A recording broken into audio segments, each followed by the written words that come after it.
यह पचपनवीं पचपनवीं कविता है, अपनी परिभाषा। वास्तव में यह उस समय तक मैं अध्यात्म से काफ़ी जुड़ गया था और उसी से ओतप्रोत आध्यात्मिक सिद्धांतों से ओतप्रोत यह कविता है। इसका शीर्षक ही है अपनी परिभाषा। मेरे सभी प्रयास स्वयं को परिभाषित करने के व्यर्थ हो गए। कितना कुछ समझा अपने आप को, कितना कुछ समझा अपने आप को, पर इतनी अस्थिरता मन की, पेंडुलम की तरह कभी इधर कभी उधर कि कुछ भी निर्णय नहीं कर पाया। सभी अर्थ निरर्थ हो गए। कभी सत्व से स्वयं को ओतप्रोत पाता तो कभी सत्व से शून्य। कभी काम झकझोर देता तो कभी क्रोध।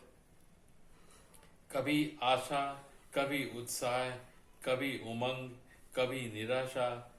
जितना ही प्रयास करता स्वयं को समझने का, उतना ही असफल हो जाता। अंतर यात्रा के प्रयास विफल हो गए। अंतर यात्रा के प्रयास विफल हो गए।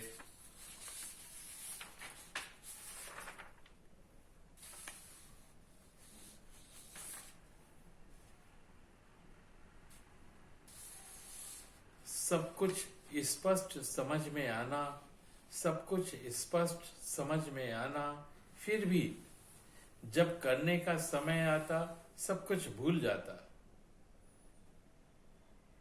जैसे सब कुछ बनता है फिर भी परीक्षा में भूल जाता है। बहुत कुछ परीक्षा के बाद याद आता है। बस उसी तरह प्रार्थना में, ध्यान में सब शांत होता। प्रार्थना में, ध्यान में सब शांत होता, पर कुरुक्षेत्र में आते ही अपने आप से बाहर आकर भटक जाता।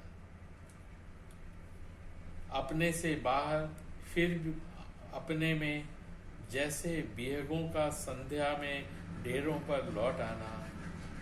बहुत समय तक इसी तरह उठते गिरते, अपने से बाहर फिर अपने आप में समाते।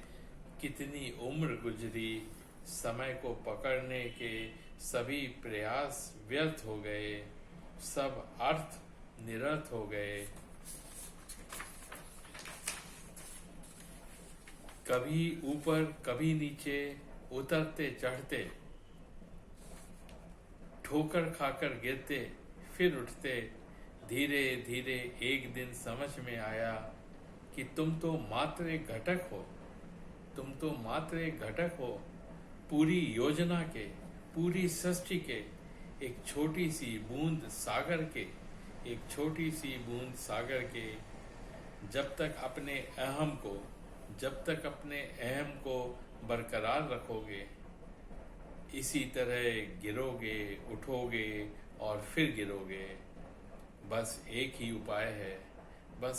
ही उपाय है इससे छूटने का। अपने आप को भुलाकर उसकी सत्ता में विलीन हो जाओ। अपने आप को भुलाकर उसकी सत्ता में विलीन हो जाओ। उसके हाथ बन जाओ, उसके हाथ बन जाओ, उसके पैर बन जाओ, उसकी वाणी बन जाओ।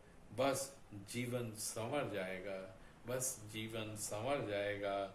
मुक्त हो जाओगे, आनंदमय हो जाओगे, चिन्मय हो जाओगे, चिन्मय हो जाओगे। हरिओम। यह कविता 1998 में लिखी थी। उस समय बहुत ऊहापोह जीवन में चल रही थी। कभी मैं कोशिश करता, कभी फेल होता, कभी जीतता, कभी अच्छा लगता कि मैं प्रोग्रेस, विकास कर रहा हूँ। कभी ऐसी परिस्थितियां आ जाती कि मुझे लगता कि मैं नीचे आ गया हूँ। ऐसी उधेड़-बुन, ऐसी आशा, निराशा, अवसाद, और कभी बहुत अच्छा लगना, कभी बहुत डिप्रेस अपने आप को अनुभव करना। ये दौर बहुत संघर्ष का जीवन था, संघर्ष का दौर था। संघर्ष बाहर नहीं, संघर्ष अंदर का, आंतरिक संघर्ष की मैं बात कर रहा हूँ। अच्छाई बुराई, है ना, जब हम अच्छा रहने की कोशिश करते तो लगता कि कहीं गलत तो नहीं जा रहे हैं, है ना। जब कभी गलत लोगों को देखते हैं तो लगता कि यार हम कहीं गड़बड़ तो नहीं कर रहे हैं, कहीं हम गलत रास्ते पर तो नहीं जा रहे हैं।